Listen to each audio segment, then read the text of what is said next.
MPA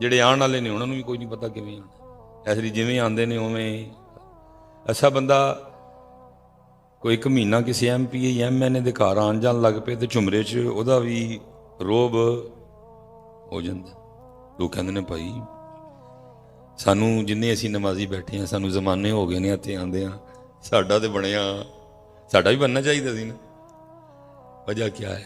سیکھا ہی نہیں کہ یہاں آنا کیسے ہے, سکھایا ہی نہیں کہ یہاں آنا کیسے ہے. وہ تقریباً 6 یا 7 سال اس گناہ گار نے مسلح کی بھی ڈیوٹی کی ہے, کیونکہ پیر خانے کی طرف سے ڈیوٹی تھی اور بڑا سخت حکم تھا کہ اذان خود کہنی ہے. اذان آپ کو پتہ نا جس طرح یہ اذانیں ہماری مسجدوں میں دی جاتی ہیں, بابے ساڑے گل مندے کوئی نہیں, نہ منہ کو دند دے, سپیکر بھی 70 سال پرانا جڑا بابا جی دے گلے وچ, لیکن وہ باز ہی نہیں آندے. ایسی ایسی عجیب و غریب آوازیں, محمد کو محمد پڑھ رہے ہوتے ہیں. قسم اٹھا کے کہتا ہوں, جب میں صبح فجر کی نماز پڑھنے کے لیے جا رہا تھا تو کسی مسجد میں اقامت ہو رہی تھی, تو وہ اونچی وہ سپیکر میں اقامت, مسجد میں بیٹھا ہوں, انہیں اشہدو اللہ الہ الا اللہ کہندا اشہدو لا الہ الا اللہ. لیکن پھر ایک اور بات کھل جائے گی, قصور بھی ہمارا ہے, کیونکہ سنیاں کل مسجداں لی پیسے ہیں نہیں, سنیاں کل قرآن لی پیسے ہیں نہیں, سنیاں کل مدرسیاں لی پیسے, سنیاں دے سارے پیسے نعت خانہ تے کوالاں لئی نے, سنیاں دے سارے پیسے نعت خانہ تے کوالاں لئی نے. اینا کل دین واسطے پیسے, اس لیے حضرت جی ہر جگہ غربت ہی غربت, مسجد غربت, مدرسہ غربت, قرآن کوئی پرسانی حال نہیں ہے, نہ ہماری زندگیوں میں قرآن, نہ ہمارے معاملات میں. پتر تاڑی گال تے بعد پہلے تے سانو ہے نا, چلو آج نہ حضرت مجھے پوچھ رہے ہیں نہ میں حضرت کو پوچھ رہا ہوں, سارے اپنے اپنے کام لگے ہیں, کوئی سسٹم نو چھیڑن نو تیار نہیں. لیکن تیار رہنا ہے ہم نے, یہ اللہ کی بارگاہ میں سوال ہونا ہے کہ تم نے ظلم کیا کیا کہ کتاب اللہ اور کلام اللہ پڑھنے کے لیے تم نے اپنی محفلوں میں بندہ بلایا ایک, اور لوگوں کے لکھے ہوئے کلام پڑھنے کے لیے تم نے بندے بلائے 8, لوگوں کے لکھے کلام پڑھنے کے لیے بندے تم نے بلائے 6, لوگوں کے لکھے کلام پڑھنے کے لیے تم نے بندے بلائے 7. حضرت صاحب جتنا مرضی کوئی شان والا ہو, لیکن اینڈ پہ لکھنا پڑے گا یہ کلام کسی انسان کا, وہ اللہ کا کلام ہے, ٹھیک ہے جی. لیکن ظلم کیا ہوا ہے ہمارے سٹیجوں پہ, اللہ کا کلام پڑھنے کے لیے بندہ تلاوت ایک, اور حضرت صاحب شعر و شاعری تے بندیاں نے کلام پڑھن دی بندے. جب اتر سٹیج والوں نے قرآن کے ساتھ یہ سلوک کیا ہے تو پھر آپ سے میں کیا گلہ کروں گا, آپ سے میں کیا گلہ کروں کہ تم لوگوں نے قرآن چھوڑ دیا ہے. چھوڑ تو ہم نے بھی دیا ہے, چھوڑ تو ہم نے بھی دیا. اللہ نبی علیہ السلام کی حدیث پاک کا مفہوم ہے, تمہاری محافل میں سب سے بہترین محفل وہ ہے جس میں ہر چیز پہ قرآن غالب ہو. اور دکھ سے کہنے لگا ہوں ہماری محافل میں قرآن غالب نہیں ہے, قرآن غائب ہے. قرآن وہ خطیب صاحب نے بھی, نقیب صاحب نے بھی میری طرح کہیں سے کتاب لے لی ہے, نقیب صاحب نے, جس میں شعر ہی شعر لکھے ہیں. اللہ کرے ان نقیبوں کو توفیق ہو جائے حضرت, اے قرآن دیاں کو 35 آیتاں بھی یاد کر لیں. اور بھائی انقلاب شعروں سے تو نہیں آنا, کوئی انقلاب تو قرآن سے آئے. حضور نبی علیہ السلام نے فرمایا جیسے دلوں کو زنگ لگتا ہے, جیسے لوہے کو زنگ لگتا ہے دلوں کو بھی لگ جاتا ہے. صحابہ نے عرض کی سونے محبوب جب لوہے کو زنگ لگتا ہے مختلف طریقوں سے اتارتے ہیں, دلوں کو زنگ لگ جائے تو کیسے اتارنا ہے؟ فرمایا قرآن پڑھ کے اتارنا, موت کو یاد کر کے اتارنا. زنگ تو قرآن سے اترنا ہے کہ شعروں سے اترنا ہے؟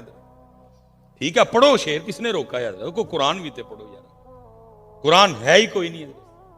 جب ہم نے قرآن کے ساتھ یہ سلوک کیا تو پھر ان سے کیا گلا.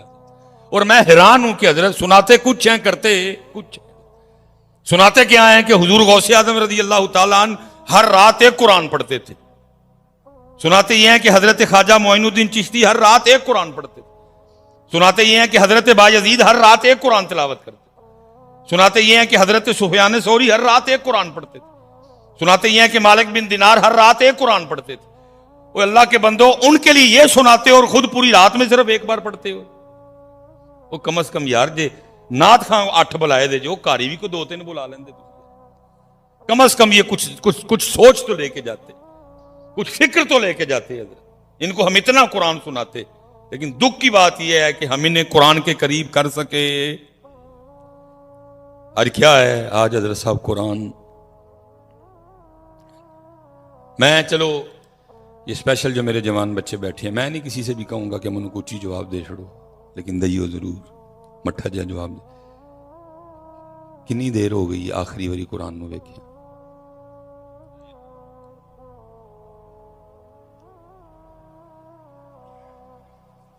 پھر میں ایک بار پوچھاں گا، جواب دئیو ضرور، اچھی نہ دئیو، مٹھا دئیو ضرور.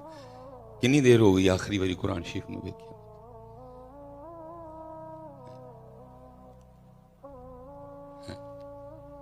قرآن آپ کے خیال میں کیا اللہ اور اللہ کا رسول ہم سے اس باتوں پہ، انہی باتوں پہ صرف خوش ہیں کہ ہم عمرے بڑے کر رہے ہیں اور ہم محفلیں بڑی کروا رہے ہیں؟ اور جن باتوں سے وہ خوش ہوتے ہیں ان باتوں کی تو ہمیں ہوا نہیں لگی کوئی بھی. جن باتوں سے وہ خوش ہوتے ہیں ان کی تو ہمیں ہوا نہیں لگی. مثال کے طور پہ کن باتوں سے خوش ہوتے ہیں؟ وَالْكَاظِمِينَ الْغَيْظَ، غصہ پی جانا لیں تو خوش ہوں. وَالْعَافِينَ عَنِ النَّاسِ، وہ معاف کرنا لیں تو خوش ہوں. کیونکہ آگے دسے ہے کہ خوش ہوں کہ ان اللہ یحب المحسنین، بے شک اللہ احسان کرنے والوں سے محبت کرتا ہے. تو پتر میں تو حیران تھا، تسی مسجد مکو مکی ہوئے سونی بول پاڑ چڑھے تو ایک بندے دا پڑھ. جن باتوں سے وہ خوش ہوتے ہیں ہمیں تو ان باتوں کی ہوا نہیں لگی. اور پھر اس سے زیادہ مجھے تکلیف ہی ہوتی ہے کہ ہمارے غصے صرف، چلو یار مزہ تب تھا، یہ غصہ فلسطینیوں کے کام آتا، یہ غصہ کشمیریوں کے کام آتا، یہ غصہ پاکستان کے کام، وہ تانوں پہنچوں کے ایک دوجے تے ہی آندے نے. یہ سیاستدان جو حضرت جو جنہوں نے کھوکھلا کر دیا پاکستان کو، ان کی جوتیاں اٹھاتے ہو تم. میں اپنا جوتیاں کہا ہے لیکن سمجھ لو کہ میں او کے آئے او چک دے ہو تھی سارے. میں مسجد کا لحاظ کر گئے ہوں، اللہ کا گھر. جن پہ غصہ آنا چاہیے تھا، جنہوں نے تمہارے سامنے تمہاری سڑکیں بیچ دی، جنہوں نے تمہارے سامنے تمہارے ادارے بیچ دیے، جنہوں نے تمہارے سامنے تمہاری ایک ایک چیز بیچ دی، ان پہ غصہ نہیں آتا تمہیں، ایک دوجے تے آندا تھا. کیونکہ مجھے پتا ہے کہ ہم پاکستانی رج کے بزدل ہیں، کیونکہ یہ بزدل کا کام ہے. اس کو جب بھی غصہ آئے گا اس کو کمزور پہ آئے گا، طاقتور پہ غصہ آئے گا. بزدل ہیں صاحب، میں نہ کوئی ووٹ لینے نے یا میں نہ کوئی پرچیاں لینی ہیں، سیدھی سچی بات ہے. یہ بزدل کا کام ہے صاحب. ہاں میں اپنی بات نہیں کروں گا. آؤ مقدمہ ان کی بارگاہ میں لے کے جاتے ہیں جن کو دلیروں کا شہنشاہ کہا جاتا ہے، جن کو آپ بھی علی کے نام سے جانتے ہیں، جن کو میں بھی علی کے نام سے جانتا ہوں. جہاں سے دلیری اور بہادری پھوٹتی ہے، جہاں سے دلیری اور بہادری شروع ہوتی ہے، جو دلیروں کے سر کا تاج ہیں، جو پاکستان کا سب سے بڑا دلیر ہو نا، جو فوجی اعزاز ہے، اس کا بھی نام کیا ہے؟ نشان حیدر. جو پاکستان کا سب سے بڑا دلیر ہو اس کو اعزاز بھی کیا دیا جاتا ہے؟ نشان حیدر. کیونکہ حیدر دلیری کا دوسرا نام ہے. ان کی بارگاہ میں چل کے فیصلہ کروا لیتے ہیں، حضور سانو دسو اصل دلیر کون ہے؟ تو مولا علی کیا فرما رہے ہیں؟ فرمایا نیک وہ نہیں جس کی محفل نیک ہے، نیک وہ ہے جس کی تنہائی نیک ہے. اقوال تو کافی زیادہ ہے، میں صرف 2 پڑھ دیتا ہوں. پھر آگے کیا فرمایا؟ فرمایا دلیر وہ نہیں جڑا غصہ کر جائے، دلیر ہوئے جڑا غصہ پی جائے. اور سانو آندا ہے پینا آندا، اور سپیشل جگہ ماڑا ہوئے تو پھر پین دا سوال ہی نہیں اٹھتا. اور دکھ ہے کہ آندا بھی ماڑے ہوتے، چنگچی والے پہ آئے گا، ریڑی والے پہ آئے گا، سبزی والے پہ آئے گا، بیوی پہ آئے گا، ماں پہ آئے گا، ماڑے پہ آئے گا. لیکن تگڑا ویسے جیسا میرے پاکستان کے ڈائلوگ سنو، ایسے ایسے ڈائلوگ کہ جناب اسرائیل والے نے ڈائلوگاں دا انگلش سے ترجمہ کر کے دسیے تو کدی منہ ہی نہ کرنا درد. اور پاکستان کے کڈے کڈے وڈے پنے ہاں وسدے، لیکن صرف ڈائلوگ. گجر دا ویر، گجر دا اتھرا گجر، بڈھا گجر، جٹ دا گنڈاسا، مہر دا کھڑاک، بھٹ بدماش. لیکن دکھ کی بات ہے یہ جو کچھ بھی ہے صرف ایک دوسرے کے لیے. جو کچھ بھی ہے ایک، میں بھائی آپ گجر برادری ہیں، میں تا سب تو پہلے اپنی برادری دا نام لیا، کوئی کسی دا ڈر پار نہیں ہے. میں کل نو جا کے اپنے گل میں پھڑوانے نے، میں اپنی سیدھی بات کروں. یاد رکھی بھائی جی ایتھے کو گجر بیٹھا ہے، سب تو پہلے دلیری دا میڈل میں تیرے سینے تے لاواں گا. یاد رکھی اس دن اپنے آپ نو دلیر کہیں جس دن تو جتھے رہنا ہے تیرے محلے چ کوئی کسے تے ظلم کرن تو پہلے اے سوچ کے ڈر جائے نہیں نہیں بھائی ایتھے گجر رہندا ہے، سمجھی میں دلیر ہاں. جے تیرے رہندیاں تیرے ہوندیاں کسے ماڑے تے ظلم ہو گیا تو دلیر، کیونکہ بٹن کھول کے تے لتاں چوڑیاں کر کے ٹرن نال بندہ دلیر ہوندا، 4 پیچھے کرائے دے بندے لا کے ٹرن نال بندہ دلیر ہوندا. او جٹا اس دن اپنے آپ نو دلیر سمجھی جس دن تیرے محلے چ کوئی ماڑے تے ظلم کرن تو پہلے اے سوچ کے ڈر جائے تھے جٹ رہندا ہے.